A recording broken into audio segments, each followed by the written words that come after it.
पक्के मकानों बनाने के लिए एनओसी तक नहीं दिया। अध्यक्ष महोदय, इन्होंने वादा किया था कि हम दिल्ली के 351 सड़कों को रेजिडेंशियल की जगह पर कॉमर्शियल परमिशन देंगे। सच यह है कि आज 9 साल हो गया, एक भी सड़क को इन्होंने रेजिडेंशियल से कॉमर्शियल में बदलने का काम नहीं किया। जब अभी चुनाव हो रहा था एमसीडी का, एक मुख्यमंत्री गाजीपुर के पहाड़ पर जाता है, कुतुब मीनार की ऊंचाई पर चढ़ता है, कहता है दिल्ली कूड़े से डूबी हुई है, एमसीडी हमको दे दो, हम दिल्ली से कूड़ा खत्म कर देंगे। और सच्चाई क्या है? बजट में व्यवस्था करने के बाद कितनी क्रूर है यह दिल्ली सरकार। इसने अपने ही एमसीडी के लोगों से कहा हमने बजट में व्यवस्था की होगी, लेकिन जो व्यवस्था 850 रुपए करोड़ की कूड़े को हटाने के लिए की है वो हम तुमको नहीं देंगे। अपने ही सरकार को इन्होंने पैसा नहीं दिया।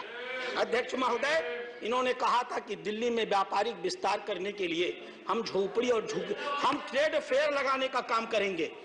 दिल्ली के व्यापारी आज भी इंतजार कर रहे हैं कि दिल्ली में कोई ट्रेड फेयर लगाने का काम ये लोग कर सकें।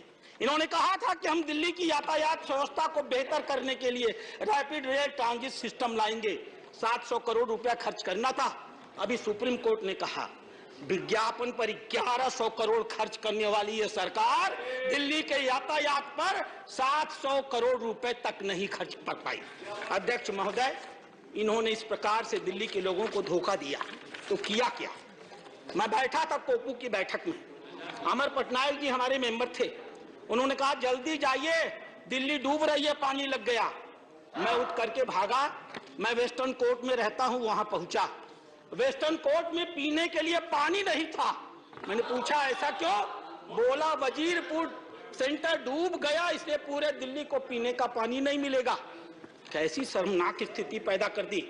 पहली बार अध्यक्ष महोदय 2019 में 8 लाख क्यूसेक पानी छोड़ा गया था और दिल्ली में कोई भी बाढ़ नहीं आई थी। इस साल सिर्फ 3,59,00,000 क्यूसेक पानी छोड़ा गया और पूरी की पूरी दिल्ली डूब गई। इसलिए डूब गई कि इन्होंने काम भी नहीं किया। 2 साल तक सिंचाई विभाग की बोर्ड की इन्होंने बैठक नहीं की। बैठक की डेट तय की, दिल्ली ने मुख्यमंत्री ने आने का वादा किया, मुख्यमंत्री गायब हो गया। दूसरी महिला मंत्री पहुंची, वो भी गायब हो गई। आज तक इन्होंने दिल्ली को यमुना के बाढ़ से रोकने के लिए 9 साल की सरकार हो गई, किसी प्रकार की कोई व्यवस्था नहीं की। इन्होंने किया क्या? परिवहन बस घोटाला किया। इन्होंने किया क्या?